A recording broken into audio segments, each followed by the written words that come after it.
Good morning बच्चों। पिछले lecture में मैंने आपको वक्रता त्रिज्या निकालना बताया था। ठीक है, मैं डॉक्टर बीबी जैमिनी आपको आज वक्रता जीवा की लंबाई निकालना बताएंगे। ठीक है, ये वक्रता कर्वेचर का लास्ट लेक्चर होगा। ठीक है, तो यहाँ पर वक्रता जीवा क्या होती है पहले तो ये समझ लें, और किस किस तरीके की होती है। ठीक है, और उनकी लंबाई किस तरीके से निकाली जाती है। ठीक है बच्चों, तो सबसे पहला आर्टिकल अपन पढ़ते हैं अक्षों के समानांतर वक्रता जीवा। ठीक, तो अक्षों के समानांतर वक्रता जीवा जो मैंने पहली स्लाइड में आपको दिखा रखा है एक फिगर, उसको समझ लेते हैं पहले तो कि अक्षों के समानांतर वक्रता जीवा कौन कौन सी होगी। ठीक है, तो वक्रता वृत्त का केंद्र अपन सी से डिनोट करते हैं, ये आपको पता है। अब ये कोई सर्किल मैंने आपको दिखा रखा है, कोई वृत्त है। ठीक है, इसका पी बिंदु मैंने ले लिया, कोई भी पी बिंदु पर इस पर स्पर्श रेखा कीजिए। ओ एक्स और ओ वाई आपको पता है एक्सिस सिस्टम है, इसमें सारा काम ये हो रहा है। तो पी बिंदु पर स्पर्श रेखा है वो ओ एक्स को कहाँ पर मिली, टी। और आप जैसा कि आपको पता है कि ये स्पर्श रेखा एक्स अक्ष पर साई कोण बनाती है।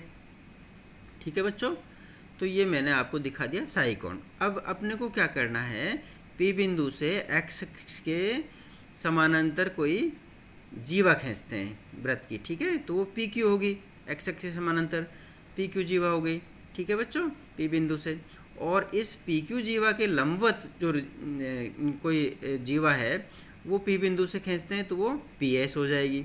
ठीक है, पी बिंदु से खींचनी है इसलिए पी एस भी जीवा हो जाएगी वृत्त की। तो अपने को ध्यान देंगे तो एक्स के समानांतर जो जीवा है वो तो पी क्यू हो जाएगी। ठीक है, और इसके जो लंबवत जीवा है, ठीक है, वो पी एस हो जाएगी।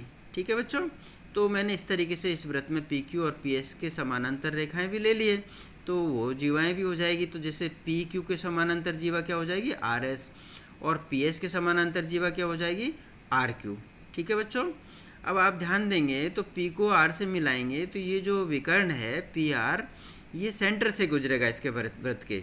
ठीक है, तो ये पी सी आर कोई रेखा बन जाएगी जो सेंटर से गुजरेगी। ठीक है बच्चों, अब अपन इसको थोड़ा सा समझ लेते हैं कि कौन सा कोण 90 डिग्री है, कौन सा कोण साई है और कौन सा 90 माइनस साई है। ठीक है, तो सबसे पहले तो ये क्लियर हो गया कि ये वक्रता वृत्त का केंद्र सी है। ठीक है, अब वृत्त पर कोई पी बिंदु है, उस पर स्पर्श रेखा मैंने खींची जो एक्स अक्ष के साथ कोण साई बनाती है पी टी। ठीक है बच्चों, पी बिंदु से एक्स के समानांतर जीवा भी पी क्यू मैंने आपको बता दिया है कि ये समानांतर जीवा होगी एक्स अक्ष के और पी बिंदु से खींची जाती है। इसी प्रकार पी बिंदु से वाई अक्ष के समानांतर वृत्त की जीवा भी मैंने पी एस आपको बताई। ठीक है, जो फिगर से क्लियर हो रहा है आपको, ये मैंने आपको ये जो फर्स्ट स्लाइड है इसमें बताया। अब अपन सेकंड स्लाइड में इस चित्र को के साथ अपन मैंने जो बताया वो चीज़ें आपको कोरिलेट करें। पी क्यू एवं पी एस समानांतर जीवा क्रमशः पी एस आर एस और आर क्यू के समानांतर। पी क्यू तो किसके, आर एस के समानांतर है, दिख रहा है आपको फिगर में, पी क्यू आर एस के समानांतर, और पी एस के समानांतर क्यू आर है। ठीक है, और विकर्ण आर पी मैंने आपको बताया वृत्त के केंद्र से गुजरता है सी से। ठीक है, तो स्पष्ट क्या हो गया अपने को, ये जो कोण है पी टी एक्स, ठीक है, और क्यू पी टी ये साई हो जाएगा। ठीक है, पी टी एक्स साई है और ये आपका क्यू पी टी भी साई हो जाएगा। ठीक है, दोनों समानांतर रेखाएं, इसलिए ये कोण क्यू ये हो जाएगा। अब आपको पता है कि ये पी आर, ये जो ध्रुव से ये सेंटर से निकलने वाली जो विकर्ण है ये स्पर्श रेखा पर लंब है। ठीक है, तो कोण क्यू पी आर क्या हो जाएगा, 90 माइनस साई। ठीक है बच्चों, Q P are 90 minus psi हो गया। अब यहाँ पे आपको पता है कि ये आर क्यू पी तो 90 डिग्री है, इसलिए जो मैं यदि क्यू पी आर ट्रायंगल में बात करूँ तो ये जो कोण आर दिख रहा है क्यू आर पी, ये साई हो जाएगा। और यदि ये साई हो जाएगा तो चूँकि क्यू आर और पी एस दोनों समानांतर रेखाएं हैं तो कोण आर पी एस भी साई हो जाएगा। ठीक है बच्चों, तो और ये आपको बताइए कि एस जो आर एस पी है ये 90 डिग्री हो गया, तो ये दोनों ट्रायंगल जो बने हुए हैं अंदर, ये आपको समझ में आ गई कि ये 90 डिग्री ट्रायंगल है। और इनके जो कोण है वो जैसे Q बिंदु पर है वो 90 डिग्री है, इसी तरीके से S बिंदु पर है वो 90 डिग्री है, और जो R बिंदु पर जो एंगल बन रहा है QRP ये साई है, और इसी तरीके से जो P बिंदु पर RPS एंगल बन रहा है ये भी साई है।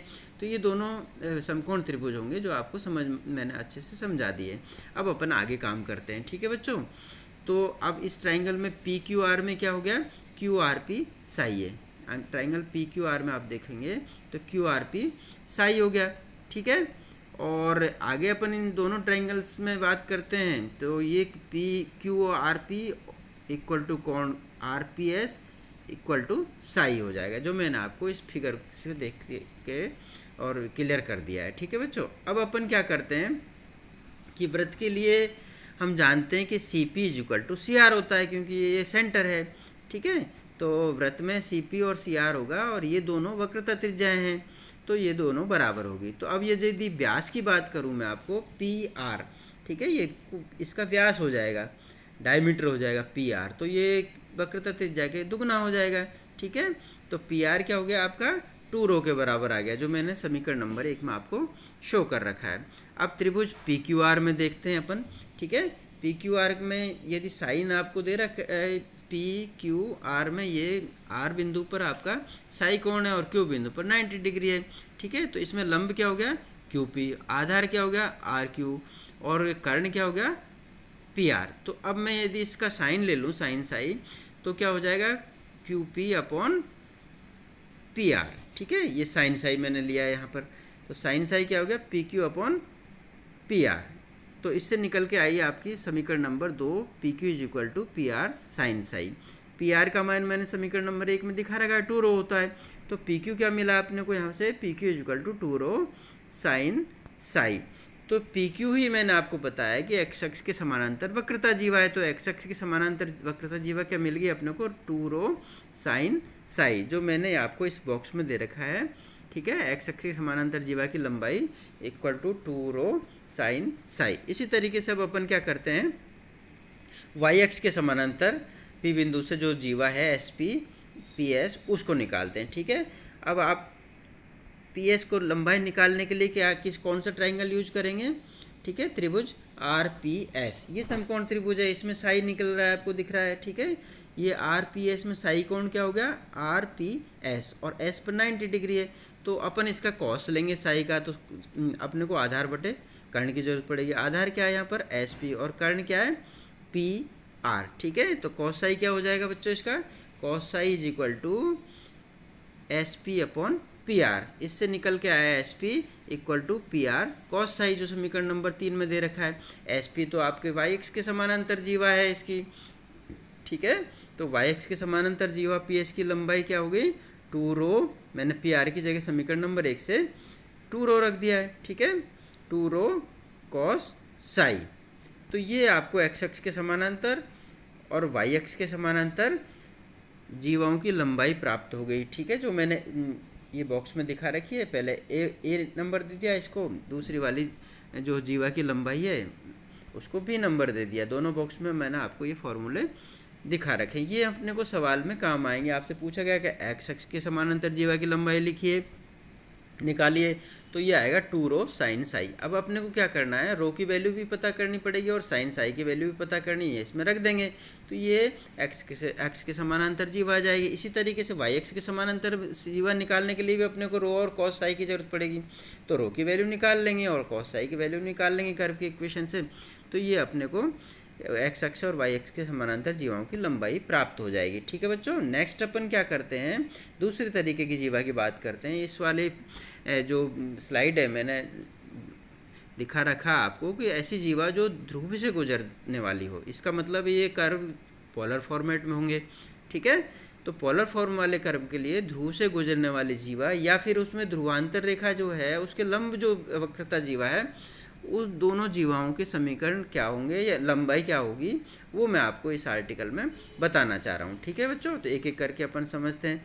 पहले तो फिगर समझते लेते हैं कि भाई ध्रुव से गुजरने वाली वक्रता जीवा कौन सी है और ध्रुवांतर रेखा के लंब वक्रता जीवा कौन सी है, तो ये फिगर से आपको क्लियर हो जाएगा, ठीक है बच्चों। तो ये फिगर देखिए, पहले समझ लीजिए ध्रुवांतर रेखा क्या होती है, अब मान लीजिए कोई भी कर्व है, ये सर्किल है, ठीक है, वृत्त है, इस पर मैंने पी बिंदु ले लिया, इसके निर्देशांक आर और थीटा है, इसका मतलब पी ओ पी जो ध्रुवांतर रेखा है उसकी लंबाई आर होगी, और ये इनिशियल लाइन ओ एक्स है, इसके साथ में जो ओ एक्स है वो ओ एक्स की इनिशियल लाइन के साथ में ये जो पी बिंदु पर स्पर्श रेखा है साई कोण बनाती है, ठीक है बच्चों। तो ये मैंने आपको बता दिया कि पी बिंदु पर साई कोण की स्पर्श रेखा है और ये ओ पी ध्रुवांतर रेखा। आपको ये क्लियर है पिछले लेक्चर से कि जो ध्रुवांतर रेखा और स्पर्श रेखा के मध्य कोण है वो फाई होता है, ठीक है बच्चों। तो ये लगभग आपको क्लियर हो गया। अब मैं कह रहा हूँ कि पी जो ओ पी के अलोंग जो वक्रता जीवा है वो पी क्यू है, ठीक है। ध्रुवांतर रेखा से गुजरने वाली जो वक्रता जीवा है इस सर्किल में वो पी क्यू है, और ध्रुवांतर रेखा ओ पी है, इसके लंब जो जीवा है वो पी बिंदु पर लंब है पी एस। तो लंब जीवा क्या होगी पी एस। तो पहली बात तो ये क्लियर हो जाना चाहिए कि ध्रुव से गुजरने वाली ध्रुवांतर रेखा पर जो जीवा है वो पी क्यू है, और ध्रुवांतर रेखा के जो लंब वक्रता जीवा है वो पी एस है, जो मैंने आपको इस फिगर में दिखा रखी है। अब अपन इसको थोड़ा सा समझते हैं कि इस जो सर्किल में है ध्रुवांतर रेखा पर जो जीवा पी क्यू है इसके समानांतर कोई जीवा आर एस होगी। इसी तरीके से पी एस जो लंब वक्रता जीवा है इसके ओ पी के, ठीक है, उसके जो समानांतर जो जीवा होगी वो आर की होगी, ठीक है।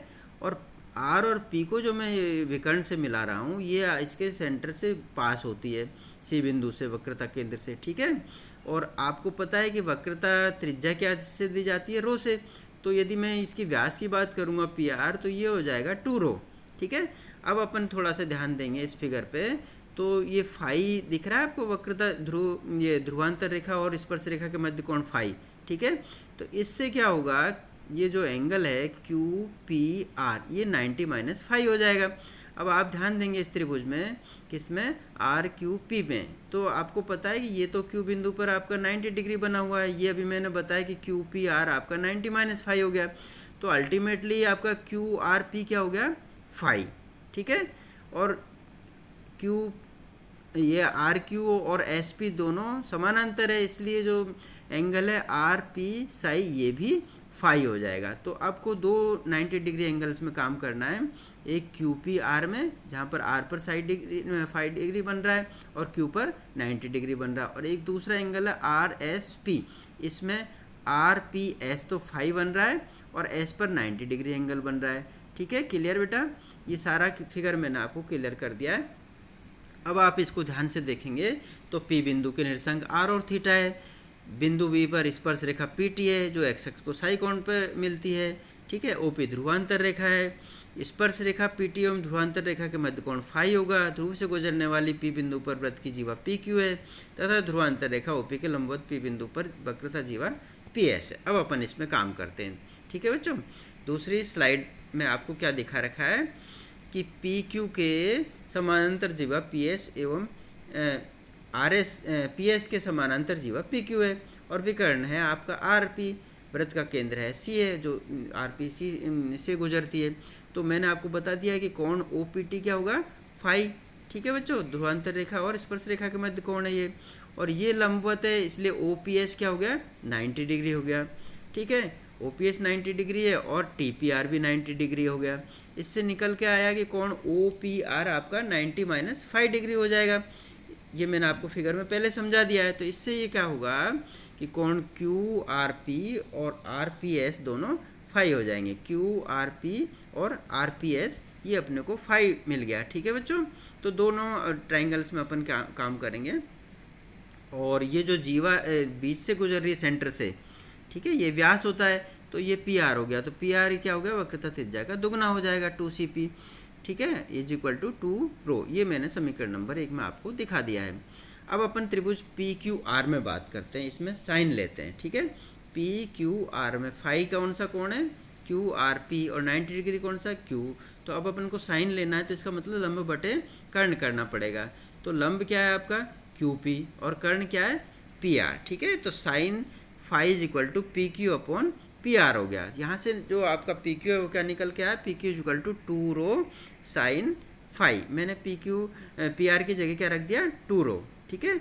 तो P Q is equal to 2 rho sine phi निकल के आया। तो अब आपको पी क्यू क्या है, पी क्यू तो ध्रुवांतर रेखा पर जो जीवा है उससे पास होने वाली जो जीवा है ध्रुव से, उसकी लंबाई है। तो ध्रुव से गुजरने वाली वक्रता जीवा पी क्यू की लंबाई क्या मिल गई आपको, 2 रो साइन फाई। ये मैंने आपको इस बॉक्स में दे रखा है। इसी तरीके से अपन क्या करते हैं, जो ध्रुवांतर रेखा के लंब है पी से गुजरती है वो जीवा है एस पी, उसको निकालने की कोशिश करते हैं। तो इसके लिए अपन ट्राइंगल सेलेक्ट करेंगे पी एस आर। इस फिगर में आप देखेंगे पी एस आर, तो ये कोण जो आर पी एस है ये फाई है और एस पर 90 डिग्री है। तो आधार कौन सा हो गया आपका, पी एस, और कर्ण कौन सा हो गया, पी आर, और लंब कौन सा हो गया, आर एस। तो इस ट्राइंगल में अपन कॉस लेना चाहते हैं। तो कॉस फाई क्या मिलेगा बच्चों आपको, आधार बटे कर्ण। आधार आपका पी एस है और कर्ण है आपका पी आर। तो मैंने ये दिखा रखा है आपको कि कॉस फाई क्या हो गया, P S upon P are. ठीक है बच्चों, यहाँ से पी एस क्या निकल के आया, P S is equal to 2 rho cos phi, ठीक, क्योंकि पी आर की वैल्यू मैंने रख दिया 2 रो। तो अब ये पी एस क्या है, पी बिंदु पर लंब जीवा, मतलब वो ध्रुवांतर रेखा के लंब जीवा है, वक्रता जीवा है पी एस है। तो ध्रुवांतर रेखा के लंब पी बिंदु पर वक्रता जीवा पी एस की लंबाई क्या हो गई, 2 रो कॉस फाई। ये मैंने आपको दूसरे बॉक्स में दिखा रखा है। तो अपने को ध्रुव से गुजरने वाली वक्रता जीवा की लंबाई मिल गई 2 रो साइन साई, और ध्रुव के ध्रुवांतर रेखा के जो लंब जीवा है उसकी भी लंबाई मिल गई 2 रो कॉस फाई। ये दो फॉर्मूले अपने को मिल गए, इनसे अपन ये वक्रता जीवाओं की लंबाई याद कर सकते हैं। इसको समझाने के लिए मैंने आपको एक एग्जाम्पल भी दिया है। ठीक है बच्चों, ये एग्जाम्पल क्या है, कोई कर्व की इक्वेशन दे रखी, y is equal to a log sec of x upon a. ठीक, इससे निकलवा रहा है कि वाई एक्स के समानांतर जीवा की लंबाई निकालिए। ठीक है, कार्टेशियन फॉर्म का कर्व है, इसके लिए d y by d x में क्या होता है, प्रवणता का फॉर्मूला आपको पता है, d y by d x equal to tan psi होता है। ठीक है बच्चों, अब ये मैंने एक नंबर में दे दिया, जो जो जरूरत पड़ रही है मैं आपको इसको नंबर देता हूँ। समीकरण रो की भी जरूरत पड़ेगी तो रो का फॉर्मूला भी मैंने समीकरण नंबर 2 में दे दिया। और वाई एक्स के समानांतर जीवा अपने को निकालनी ही है, जो इस सूत्र से दी जाती है। समीकरण नंबर 3 में मैंने आपको बताया वाई एक्स के समानांतर जीवा की लंबाई 2 रो कॉस साई दी जाती है। अब इसमें अपन क्या करेंगे, रो की भी वैल्यू रखेंगे और कॉस साई की भी वैल्यू रखेंगे। तो अपन को रो निकालने के लिए फर्स्ट डेरिवेटिव और सेकंड डेरिवेटिव दोनों की जरूरत पड़ेगी। तो अपन सबसे पहले इसको डिफ्रेंशिएट करते हैं। कर्व की इक्वेशन आपको दे रखी है y is equal to a log sec x by a, समीकरण नंबर 4 में। ठीक है, अब मैंने इसको डिफ्रेंशिएट कर दिया विद रेस्पेक्ट टू x। तो d y by d x is equal to a log sec x का हो गया लॉग सेक एक्स। ठीक है, तो ये नीचे आ गया सेक एक्स बाई ए। अब जिसको अपन ने माना है उसका भी डिफ्रेंशिएशन करेंगे सेक एक्स का। तो सेक एक्स बाई ए का डिफ्रेंशिएशन क्या होगा, sec x by a into tan x by a. अब एक्स बाई ए को भी माना है तो इसमें भी डिफ्रेंशिएट करेंगे एक्स बाई ए का, तो ये 1/a आ गया। तो इस तरीके से d y by d x निकाल लिया। तो d y by d x ultimately क्या आ गया आपके पास में, समीकरण नंबर 5 में मैंने दे रखा है d y by d x is equal to 10x by a. इसको अपन कैपिटल Y1 से फर्स्ट डेरिवेटिव को डिनोट करते हैं। ठीक, अब 1 और 5 की तुलना करेंगे। आपको एक में आपको प्रवणता दे रखी d y by d x equal to sine वो जो 10 साई, और यहाँ अपने को d y by d x निकल के आया है 10x बाई ए। तो इन दोनों समीकरण की 1 नंबर की और 5 नंबर की तुलना करेंगे तो इससे रिलेशन मिल जाएगा psi is equal to x by a, जो समीकरण नंबर 6 में मैंने आपको दिखा रखा है। ठीक है, अब समीकरण नंबर 5 है उसको वापस अपन डिफ्रेंशिएट करते हैं d y by d x को, तो डबल डेरिवेटिव मिलेगा अपने को। ठीक है, तो D square by d x square क्या मिल गया समीकरण नंबर 5 से, 10x का सेक एक्स हो गया, तो sec x square x by, और एक्स बाई ए को अपन ने माना है तो इसका 1/a हो गया। तो D square by d x square जो है उसको अपन कैपिटल Y2 से डिनोट करते हैं। तो कैपिटल Y2 क्या आ गया आपका, sec square x by a upon a. ठीक है, जो समीकरण नंबर 7 में दे रखा है। तो ये दोनों वैल्यू जो 5 नंबर में d y by d x और 7 नंबर में d square by d x square, इनकी वैल्यू में वक्रता त्रिज्या निकालने के लिए जो सूत्र है rho is equal to 1 plus y1 का whole square whole power 3/2 upon y2। इसमें मैं y1 और y2 की वैल्यू समीकरण नंबर 5 और 7 से रख देता हूँ, तो इससे अपने को रो मिल जाएगा। नेक्स्ट स्लाइड में आप ध्यान देंगे तो रो क्या हो गया, 1 plus 10 square x by a का whole power 3/2 upon a upon sec square x by a. ये मैंने दोनों y1 और y2 की वैल्यू रख दी। तो रो क्या निकल के आया इसको सॉल्व करने के बाद में, rho is equal to a sec x by a, जो समीकरण नंबर 8 में मैंने आपको दे रखा है। अब अपने की प्रॉब्लम क्या है इस सवाल में कि y एक्स के समानांतर वक्रता जीवा है, y एक्स के समानांतर वक्रता जीवा निकालनी है। तो ये क्या होता है इसका फॉर्मूला, 2 रो कॉस साई। अब अपने पास में रो तो समीकरण नंबर 8 से आ गया, तो मैंने वैल्यू निकाल के रख दी इसमें। तो ये ए सेक एक्स बाई ए रख दी रो की जगह, ठीक है। और कॉस साई है, तो कॉस साई की वैल्यू तो कॉस साई तो अपने निकल के आया था समीकरण नंबर 6 से कि एक्स बाई ए होता है, तो मैंने साई की जगह एक्स बाई ए रख दिया। तो ये कॉस साई की जगह क्या मिल गया, कॉस एक्स बाई ए मिल गया, ठीक है बच्चों। तो अल्टीमेटली मैंने इसको सरल करा, तो वाई एक्स के समानांतर वक्रता जीवा है, वो उसकी लंबाई क्या होगी, 2a मिल गई, क्योंकि सेक से कॉस कैंसिल हो गया। तो ultimately that is equal to 2a। अब 2a तो कांस्टेंट है, तो अपन ये भी कह सकते हैं कि वाई एक्स के समानांतर वक्रता जीवा की जो लंबाई है वो 2a होती है, और ये एक अचर है। तो इस तरीके के सवाल आप भी कर सकते हैं बच्चों, ठीक है। पोलर फॉर्मेट के लिए भी कर सकते हैं और कार्टेशियन फॉर्मेट के लिए भी कर सकते हैं। तो आगे के लेक्चर में मैं एक आध सवाल आपको पोलर फॉर्मेट लेकर के भी बताऊंगा, ठीक है बच्चों। और यदि आप संभव हो तो अपना समय बच जाएगा, तो आप अब खुद ट्राई करें। यदि कोई प्रॉब्लम आती है तो आप मेरे से कांटेक्ट कर सकते हैं, ठीक है। तो आज के लेक्चर में मैंने आपको बहुत सारी तरीके की जो जीवाएँ हैं, वक्रता जीवाएँ हैं, उनकी लंबाइयों के फॉर्मूले दिए हैं। उन पर आधारित जो सवाल है उनको आप करने की कोशिश करें बेटा, ठीक है। Okay, thank you very much.